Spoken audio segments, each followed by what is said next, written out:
अध्याय 4, करों का इतिहास और निगमों की शक्ति। मेरे अमीर पिता ने बस चालाकी से खेल खेला और उन्होंने इसे निगमों के माध्यम से किया। अमीरों का सबसे बड़ा रहस्य। मुझे याद है कि स्कूल में मुझे रॉबिन हुड और उसके मेरी मैन की कहानी सुनाई गई थी। मेरे शिक्षक ने सोचा कि यह एक रोमांटिक नायक की एक अद्भुत कहानी है जो अमीरों से लूटता है और गरीबों को देता है। मेरे अमीर पिता ने रॉबिन हुड को नायक के रूप में नहीं देखा। उन्होंने रॉबिन हुड को एक बदमाश कहा। रॉबिन हुड भले ही बहुत पहले चला गया हो, लेकिन उसके अनुयायी अभी भी जीवित हैं। मैं अक्सर लोगों को यह कहते हुए सुनता हूं, अमीर इसके लिए भुगतान क्यों नहीं करते?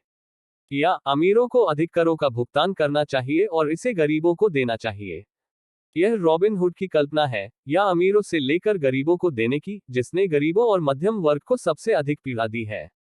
मध्यम वर्ग पर इतना भारी कर लगाया जाता है, इसका कारण रॉबिन हुड का आदर्श है। वास्तविकता यह है कि अमीरों पर कर नहीं लगाया जाता। यह मध्यम वर्ग है, विशेष रूप से शिक्षित उच्च आय वाला मध्यम वर्ग, जो गरीबों के लिए भुगतान करता है। फिर से, यह पूरी तरह से समझने के लिए कि चीजें कैसे होती हैं, हमें करों के इतिहास को देखने की जरूरत है। हालांकि मेरे उच्च शिक्षित पिता शिक्षा के इतिहास के विशेषज्ञ थे, मेरे अमीर पिता ने खुद को करों के इतिहास के विशेषज्ञ के रूप में पेश किया।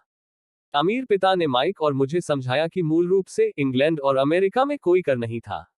कभी कभी युद्धों के लिए भुगतान करने के लिए अस्थायी कर लगाए जाते थे। राजा या राष्ट्रपति इस बारे में लोगों को बताते थे और सभी से योगदान करने के लिए कहते थे। ब्रिटेन में नेपोलियन के खिलाफ लड़ाई के लिए 1799 से 1816 तक और अमेरिका में 1861 से 1865 तक गृह युद्ध के लिए भुगतान करने के लिए कर लगाए गए थे। 1874 में इंग्लैंड ने अपने नागरिकों पर आयकर को एक स्थायी कर बना दिया। 1913 में यूएस संविधान में 16वें संशोधन को अपनाने के साथ ही संयुक्त राज्य अमेरिका में आयकर स्थायी हो गया। एक समय में अमेरिकी कर विरोधी थे। चाय पर कर के कारण ही बोस्टन हार्बर में प्रसिद्ध चाय पार्टी हुई थी, एक ऐसी घटना जिसने क्रांतिकारी युद्ध को भड़काने में मदद की। इंग्लैंड और संयुक्त राज्य अमेरिका दोनों को नियमित आयकर के विचार को बेचने में लगभग 50 साल लग गए।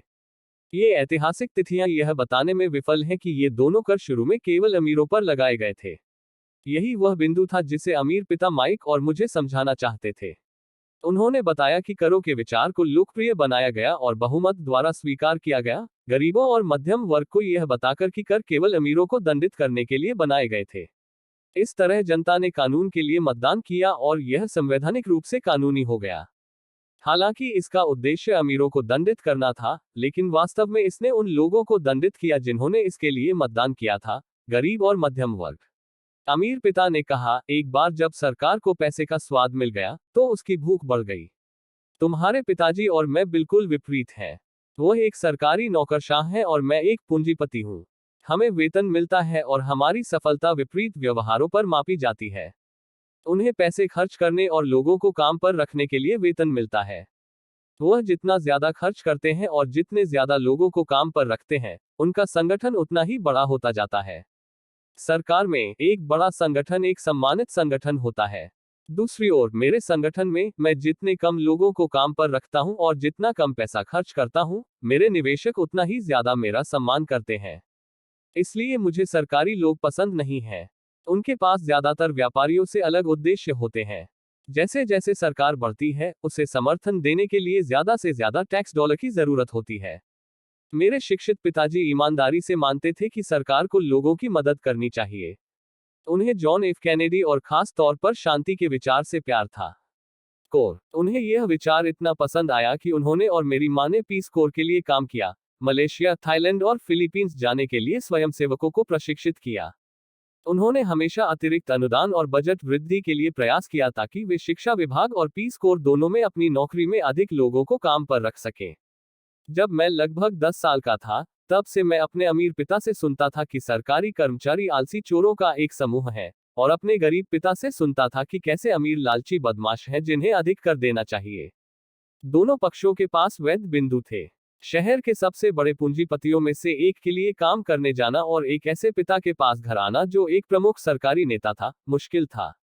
यह जानना आसान नहीं था कि किस पिता पर विश्वास किया जाए।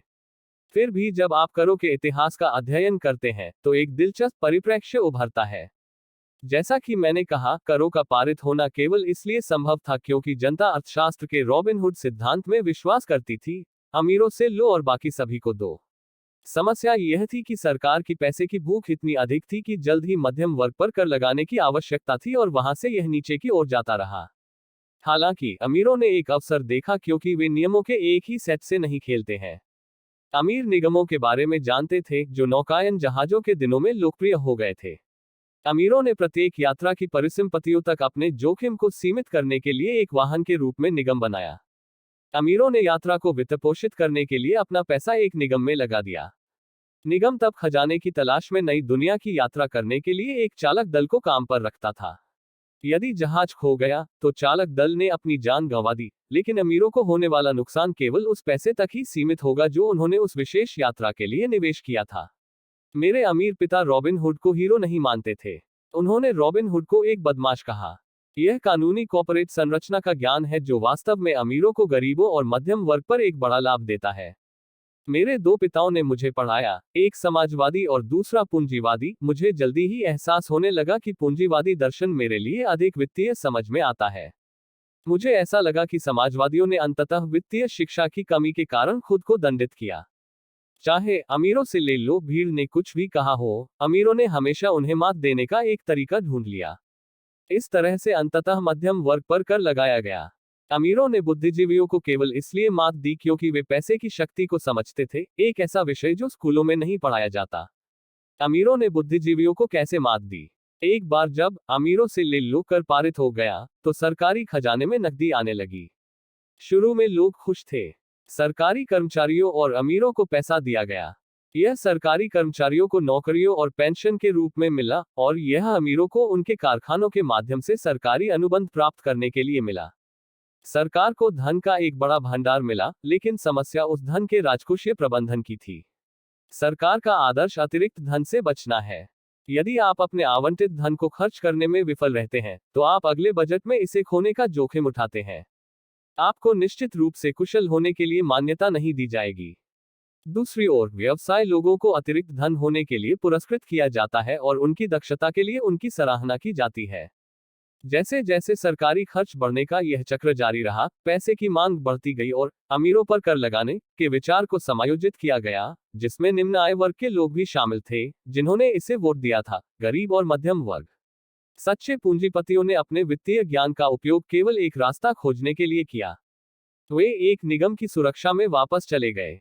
लेकिन बहुत से लोग जिन्होंने कभी निगम नहीं बनाया है, वे नहीं जानते कि निगम वास्तव में कोई चीज नहीं है। निगम केवल एक फाइल फोल्डर है जिसमें कुछ कानूनी दस्तावेज हैं, जो किसी वकील के दफ्तर में रखा हुआ है और राज्य सरकार की एजेंसी के साथ पंजीकृत है। यह कोई बड़ी इमारत या कारखाना या लोगों का समूह नहीं है। निगम केवल एक कानूनी दस्तावेज है जो बिना आत्मा के एक कानूनी निकाय बनाता है। इसका उपयोग करके अमीरों की संपत्ति एक बार फिर सुरक्षित हो गई। ये लोकप्रिय था क्योंकि निगम की आयकर दर व्यक्तिगत आयकर दर से कम है। आयकर दरें। इसके अलावा कुछ खर्चों का भुगतान किसी निगम द्वारा कर पूर्व डॉलर से किया जा सकता है। अमीरों और गरीबों के बीच यह युद्ध सैकड़ों वर्षों से चल रहा है। जब भी और जहां भी कानून बनाए जाते हैं, यह लड़ाई लड़ी जाती है और यह हमेशा चलती रहेगी। समस्या यह है कि हारने वाले लोग अनजान होते हैं।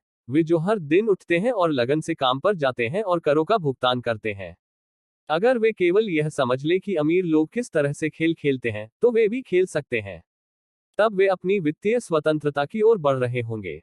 यही कारण है कि जब भी मैं किसी अभिभावक को अपने बच्चों को स्कूल जाने की सलाह देते हुए सुनता हूं, तो मैं सिहर उठता हूं ताकि वे सुरक्षित नौकरी पा सकें। सुरक्षित नौकरी वाले कर्मचारी के पास वित्तीय योग्यता के बिना कोई विकल्प नहीं है। आज औसत अमेरिकी केवल अपने करों का भुगतान करने के लिए सरकार के लिए 4 से 5 महीने काम करते हैं। मेरी राय में यह बहुत लंबा है। आप जितना अधिक मेहनत करेंगे, उतना ही अधिक आप सरकार को भुगतान करेंगे। यही कारण है कि मेरा मानना कि अमीरों से लेने का विचार उन लोगों पर उल्टा पड़ गया जिन्होंने इसे वोट दिया था।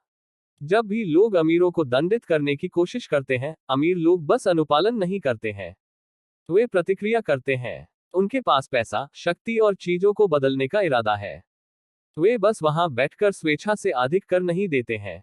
इसके बजाय वे अपने कर के बोझ को कम करने के तरीके खोजते हैं। वे स्मार्ट वकील और अकाउंटेंट नियुक्त करते हैं और राजनेताओं को कानून बदलने या कानूनी खामियां बनाने के लिए राजी करते हैं। वे परिवर्तन को प्रभावी बनाने के लिए अपने संसाधनों का उपयोग करते हैं। संयुक्त राज्य अमेरिका का कर संहिता करों को कम करने के अन्य तरीकों की भी अनुमति देता है। इनमें से अधिकांश साधन किसी के लिए भी उपलब्ध हैं, लेकिन अमीर लोग ही हैं जो उन्हें ढूंढते हैं क्योंकि वे अपने काम से मतलब रखते हैं। उदाहरण के लिए 1031 आंतरिक राजस्व संहिता की धारा 1031 के लिए शब्दजाल है जो विक्रेता को अचल संपत्ति के एक टुकड़े पर करों का भुगतान करने में देरी करने की अनुमति देता है जिसे अधिक महंगी अचल संपत्ति के लिए विनिमय के माध्यम से पूंजीगत लाभ के लिए बेचा जाता है। रियल एस्टेट एक निवेश वाहन है जिसमें एक महान कर लाभ है। जब तक आप मूल्य में व्यापार करना जारी रखते हैं तब तक आपको लाभ पर कर नहीं लगाया जाएगा जब तक आप परिसमापन नहीं करते। जो लोग इन कानूनी कर बचत का लाभ नहीं उठाते हैं वे अपनी संपत्ति कॉलम बनाने का एक शानदार अवसर खो रहे हैं। यदि आप पैसे के लिए काम करते हैं तो आप अपने नियोक्ता को शक्ति देते हैं। यदि पैसा आपके लिए काम करता है तो आप शक्ति रखते हैं और इसे नियंत्रित करते हैं। गरीब और मध्यम वर्ग के पास समान संसाधन नहीं है। वे वहीं बैठते हैं और सरकार की सुइयों को अपनी बाह में घुसने देते हैं और रक्तदान शुरू होने देते हैं। आज मैं लगातार उन लोगों की संख्या पर हैरान हूं जो ज्यादा कर देते हैं या कम कटौती लेते हैं सिर्फ इसलिए क्योंकि वे सरकार से डरते हैं। मेरे कुछ दोस्त हैं जिनके व्यवसाय बंद हो गए और नष्ट हो गए और बाद में पता चला कि यह सरकार की ओर से एक गलती थी। मुझे यह सब पता है, लेकिन जनवरी से मई तक काम करने की कीमत उस धमकी के लिए चुकानी पड़ती है। मेरे गरीब पिता ने कभी जवाबी कार्रवाई नहीं की। मेरे अमीर पिता ने भी नहीं की। उन्होंने बस खेल को ज्यादा होशियारी से खेला और उन्होंने इसे निगमों के जरिए किया जो अमीरों का सबसे बड़ा रहस्य है। आपको शायद वह पहला सबक याद होगा जो मैंने अपने अमीर पिता से सीखा था। मैं 9 साल का एक छोटा लड़का था जिसे बैठकर उनके बात करने का इंतजार करना पड़ता था। मैं उनके दफ्तर में बैठकर उनके पास आने का इंतजार करता था। वे जानबूझकर मुझे अनदेखा कर रहे थे। वे चाहते थे कि मैं उनकी शक्ति को पहचानूं और एक दिन अपने लिए भी उस शक्ति को पाने की इच्छा रखूं। जितने सालों तक मैंने उनसे पढ़ाई की और सीखा, उन्होंने हमेशा मुझे याद दिलाया कि ज्ञान ही शक्ति है और पैसे के साथ बहुत शक्ति आती है जिसे बनाए रखने और बढ़ाने के लिए सही ज्ञान की आवश्यकता होती है। उस ज्ञान के बिना दुनिया आपको धकेलती है। अमीर पिता लगातार माइक और मुझे याद दिलाते थे कि सबसे बड़ा बदमाश बॉस या सुपरवाइजर नहीं बल्कि टैक्समैन होता है। अगर आप उसे करने देंगे तो टैक्समैन हमेशा ज्यादा लेगा। पैसे के लिए काम करने के बजाय पैसे को अपने लिए काम करने देने का पहला सबक शक्ति के बारे में है। अगर आप पैसे के लिए काम करते हैं तो आप अपने नियोक्ता को शक्ति देते हैं। अगर पैसा आपके लिए काम करता है तो आप शक्ति रखते हैं और उसे नियंत्रित करते हैं। एक बार जब हमें पैसे की शक्ति के बारे में यह ज्ञान हो गया तो वे चाहते थे कि हम आर्थिक रूप से समझदार बने और किसी को या किसी चीज को हमें धकेलने न दें। अगर आप अज्ञानी हैं तो धमकाया जाना आसान है। अगर आप जानते हैं कि आप किस बारे में बात कर रहे हैं तो आपके पास लड़ने का मौका है। यही कारण है कि उन्होंने स्मार्ट टैक्स अकाउंटेंट और वकीलों को इतना भुगतान किया। सरकार को भुगतान करने की तुलना में उन्हें भुगतान करना कम खर्चीला था। मेरे लिए सबसे अच्छा सबक यह था, होशियार बनो और तुम्हें इतना परेशान नहीं किया जाएगा। वह कानून जानते थे क्योंकि वह कानून का पालन करने वाले नागरिक थे और क्योंकि कानून न जानना महंगा था। यदि आप जानते हैं कि आप सही हैं तो आप वापस लड़ने से नहीं डरते, भले ही आप रॉबिन हुड और उसके बैंड ऑफ मैरी मेन का मुकाबला कर रहे हो। मेरे उच्च शिक्षित पिता ने हमेशा मुझे एक मजबूत निगम में अच्छी नौकरी पाने के लिए प्रोत्साहित किया। उन्होंने कॉर्पोरेट सीढ़ी पर अपना रास्ता बनाने के गुणों के बारे में बात की। वह यह नहीं समझते थे कि केवल एक कॉर्पोरेट नियोक्ता से मिलने वाले वेतन पर निर्भर रहने से मैं दूध देने के लिए तैयार एक विनम्र गाय बन जाऊंगा। जब मैंने अपने अमीर पिता को अपने पिता की सलाह के बारे में बताया तो वे केवल हंसे। सीढ़ी के मालिक क्यों नहीं? बस इतना ही उन्होंने कहा। एक छोटे लड़के के रूप में मुझे समझ में नहीं आया कि मेरे अपने निगम के मालिक होने से अमीर पिता का क्या मतलब था। यह एक ऐसा विचार था जो असंभव और डराने वाला लग रहा था। हालांकि मैं इस विचार से उत्साहित था, लेकिन मेरा अनुभवहीनता मुझे इस संभावना की कल्पना नहीं करने देती थी कि बड़े लोग किसी दिन मेरी कंपनी के लिए काम करेंगे। मेरी संपत्ति कॉलम में प्रत्येक डॉलर एक महान कर्मचारी था जो अधिक कर्मचारियों को बनाने और बॉस के लिए एक नई पोस्ट खरीदने के लिए कड़ी मेहनत कर रहा था। मुद्दा यह है कि अगर मेरे अमीर पिता नहीं होते तो मैं शायद अपने शिक्षित पिता की सलाह का पालन करता। यह केवल मेरे अमीर पिता की कभी कभार की जाने वाली याद थी, जिसने मेरे अपने निगम के मालिक होने के विचार को जीवित रखा और मुझे एक अलग रास्ते पर रखा। जब मैं 15 या 16 साल का हुआ तो मुझे पता था कि मैं अपने शिक्षित पिता द्वारा सुझाए गए रास्ते पर नहीं चलूंगा। मुझे नहीं पता था कि मैं यह कैसे करूंगा, लेकिन मैं अपने अधिकांश सहपाठियों की दिशा में नहीं जाने का दृढ़ निश्चय कर चुका था। उस निर्णय ने मेरी जिंदगी बदल दी। मेरे 20 के दशक के मध्य तक ऐसा नहीं हुआ था कि मेरे अमीर पिता की सलाह मेरे लिए ज्यादा मायने रखने लगी। मैं अभी अभी मरीन कॉर्प्स से बाहर आया था और जेरोक्स के लिए काम कर रहा था। मैं बहुत पैसा कमा रहा था, लेकिन हर बार जब मैं अपने पेचेक को देखता तो निराश हो जाता। कटौतियां इतनी बड़ी थी और जितना ज्यादा मैं काम करता वे उतनी ही बढ़ती जाती। जैसे जैसे मैं ज्यादा सफल होता गया, मेरे बॉस प्रमोशन और वेतन वृद्धि के बारे में बात करने लगे। यह अच्छा लगा, लेकिन मैं अपने अमीर पिता को मेरे कान में पूछते हुए सुन सकता था, तुम किसके लिए काम कर रहे हो? तुम किसे अमीर बना रहे हो? 1974 में जेरोक्स के लिए एक कर्मचारी रहते हुए मैंने अपना पहला कॉर्पोरेशन बनाया और अपना खुद का व्यवसाय करना शुरू कर दिया। मेरे पास पहले से ही कुछ संपत्तियां थीं, लेकिन अब मैं इसे और बड़ा बनाने पर ध्यान केंद्रित करने के लिए दृढ़ था। उन तनख्वाहों, सभी कटौतियों के साथ मेरे अमीर पिता की सभी वर्षों की सलाह पूरी तरह से सार्थक थी। मैं भविष्य देख सकता था यदि मैं अपने शिक्षित पिता की सलाह का पालन करता। कई नियोक्ता महसूस करते हैं कि अपने कर्मचारियों को अपने स्वयं के व्यवसाय पर ध्यान देने की सलाह देना व्यवसाय के लिए बुरा है। लेकिन मेरे लिए अपने स्वयं के व्यवसाय पर ध्यान केंद्रित करना और संपत्ति विकसित करना मुझे एक बेहतर कर्मचारी बनाता है, क्योंकि अब मेरे पास एक उद्देश्य था। मैं जल्दी आया और लगन से काम किया, जितना संभव हो सके उतना पैसा इकट्ठा किया ताकि मैं रियल एस्टेट में निवेश कर सकूं। हवाई में तेजी आने वाली थी और किस्मत बनाने की गुंजाइश थी। जितना अधिक मुझे एहसास हुआ कि हम तेजी के शुरुआती चरण में थे, मैंने उतनी ही अधिक जेरोक्स मशीनें बेची। मैंने जितनी अधिक मशीनें बेची, मैंने उतना ही अधिक पैसा कमाया और जाहिर है, मेरे वेतन से उतनी ही अधिक कटौती हुई। यह प्रेरणादायक था। मैं कर्मचारी के जाल से इतनी बुरी तरह से बाहर निकलना चाहता था कि मैंने और भी अधिक मेहनत की ताकि मैं अधिक निवेश कर सकूं। 1978 तक मैं लगातार कंपनी में शीर्ष 5 बिक्री लोगों में से एक था। मैं बुरी तरह से चूहा दौड़ से बाहर निकलना चाहता था।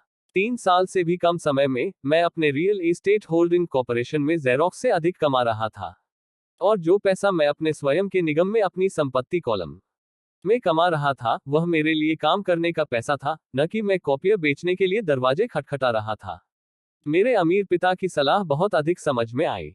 जल्द ही मेरी संपत्तियों से नकदी प्रवाह इतना मजबूत हो गया कि मेरी कंपनी ने मुझे मेरी पहली पोश खरीद कर दी।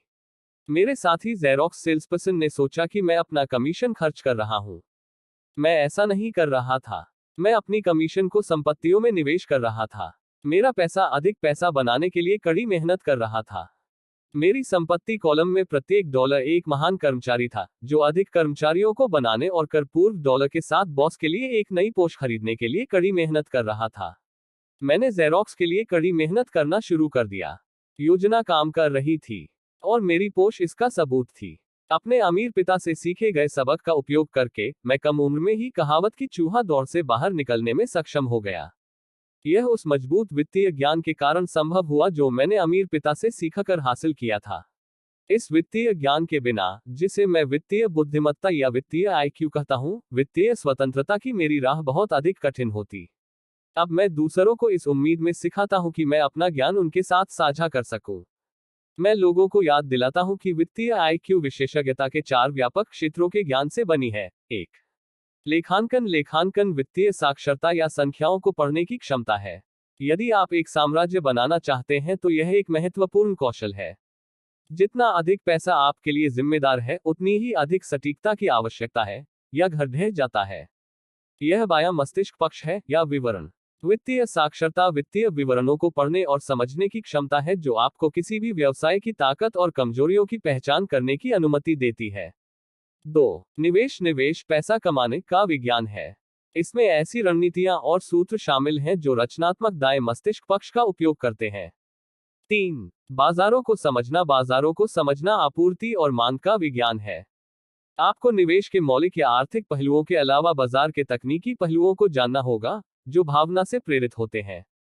क्या कोई निवेश मौजूदा बाजार स्थितियों के आधार पर समझ में आता है या नहीं? 4. कानून, लेखांकन, निवेश और बाजारों के तकनीकी कौशल से घिरा एक निगम विस्फोटक वृद्धि में योगदान दे सकता है। एक व्यक्ति जो निगम द्वारा प्रदान किए जाने वाले कर लाभों और सुरक्षा को समझता है, वह बहुत अमीर बन सकता है।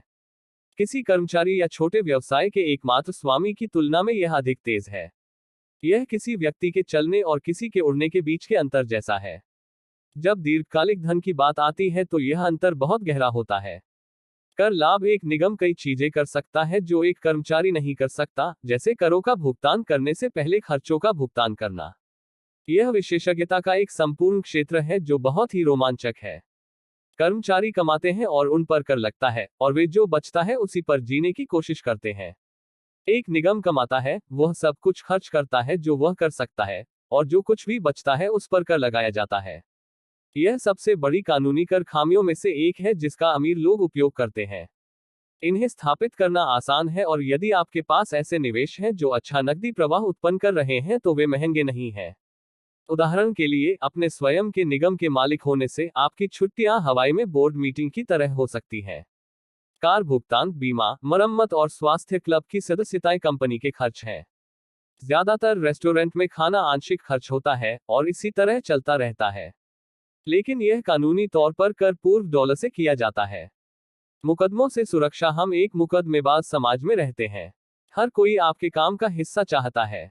अमीर लोग अपनी संपत्ति को लेनदारों से बचाने के लिए निगमों और ट्रस्टों जैसे साधनों का उपयोग करके अपनी अधिकांश संपत्ति छिपाते हैं। जब कोई अमीर व्यक्ति पर मुकदमा करता है तो उन्हें अक्सर कानूनी सुरक्षा की परतें मिलती हैं, और अक्सर उन्हें पता चलता है कि अमीर व्यक्ति के पास वास्तव में कुछ भी नहीं है। वे सब कुछ नियंत्रित करते हैं, लेकिन उनके पास कुछ भी नहीं है। गरीब और मध्यम वर्ग सब कुछ अपने पास रखने की कोशिश करते हैं और इसे सरकार या साथी नागरिकों के हाथों खो देते हैं जो अमीरों पर मुकदमा करना पसंद करते हैं। उन्होंने इसे रॉबिन हुड की कहानी से सीखा, अमीरों से लो और गरीबों को दो। इस पुस्तक का उद्देश्य किसी निगम के स्वामित्व की बारीकियों में जाना नहीं है, लेकिन मैं यह जरूर कहूंगा कि यदि आपके पास किसी भी तरह की वैध संपत्ति है तो मैं जल्द से जल्द निगम द्वारा दिए जाने वाले लाभों और सुरक्षा के बारे में अधिक जानकारी प्राप्त करने पर विचार करूंगा। इस विषय पर कई किताबें लिखी गई हैं जो लाभों का विस्तार से वर्णन करेगी और आपको निगम स्थापित करने के लिए आवश्यक चरणों से भी अवगत कराएंगी। गैरेट सटन की निगमों पर पुस्तकें व्यक्तिगत निगमों की शक्ति के बारे में अद्भुत जानकारी प्रदान करती हैं। वित्तीय आईक्यू वास्तव में कई कौशल और प्रतिभाओं का तालमेल है। मैं कहूंगा कि यह ऊपर सूचीबद्ध 4 तकनीकी कौशलों का संयोजन है जो बुनियादी वित्तीय बुद्धिमत्ता बनाते हैं। यदि आप महान धन की आकांक्षा रखते हैं तो यह इन कौशलों का संयोजन है जो आपकी वित्तीय बुद्धिमत्ता को बहुत बढ़ाएगा। आपकी समग्र वित्तीय रणनीति के हिस्से के रूप में मेरा सुझाव है कि आप उन सुरक्षाओं के बारे में जानें जो कानूनी संस्थाएं व्यवसायों और परिसंपत्तियों के लिए प्रदान कर सकती हैं।